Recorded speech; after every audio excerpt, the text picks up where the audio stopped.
Salut, salut, salut!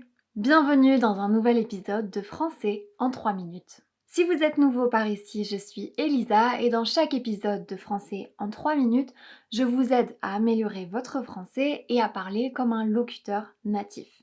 Vous êtes prêts? C'est parti! Le mot dont on va parler aujourd'hui, c'est le mot en. C'est un petit mot qu'on utilise souvent en français et vous êtes nombreux sur Instagram à m'avoir demandé comment l'utiliser exactement. Le mot en peut avoir énormément d'utilisations possibles, mais comme d'habitude, je vais essayer de simplifier au maximum. En, ça peut être tout d'abord une préposition. C'est pour ça que c'est assez difficile de la traduire directement dans une autre langue parce que ça peut souvent changer. Mais en français, on va l'utiliser pour parler d'un pays ou d'une région de genre féminin. Par exemple, on dit la France et la Provence. Donc, on dira j'habite en France, en Provence. I live in France, in Provence. On va aussi l'utiliser pour parler des moyens de transport. Par exemple, ma sœur va au Brésil en avion. My sister is going to Brazil by plane. Ici, vous pouvez voir qu'on a dit au Brésil et non pas en Brésil. Parce que Brésil, c'est un mot de genre masculin. On dit le Brésil, donc au Brésil. On va aussi l'utiliser pour parler d'une période dans le temps, d'un moment. Par exemple, il est né en hiver, en décembre, en 1995. He was born in winter, in December, in 1995. Attention, on parle quand même du français, donc évidemment il y a des exceptions. Pour les saisons, on dira en hiver, en automne, en été, mais au printemps.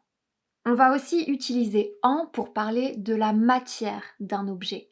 Par exemple, j'adore les bijoux en or et les chemises en coton. I love gold jewels and cotton shirts.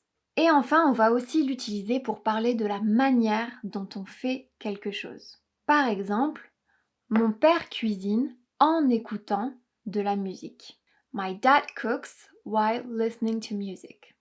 En, c'est également un pronom, c'est-à-dire qu'il va remplacer un nom. On va l'utiliser principalement pour parler d'un endroit, d'un lieu d'où on vient.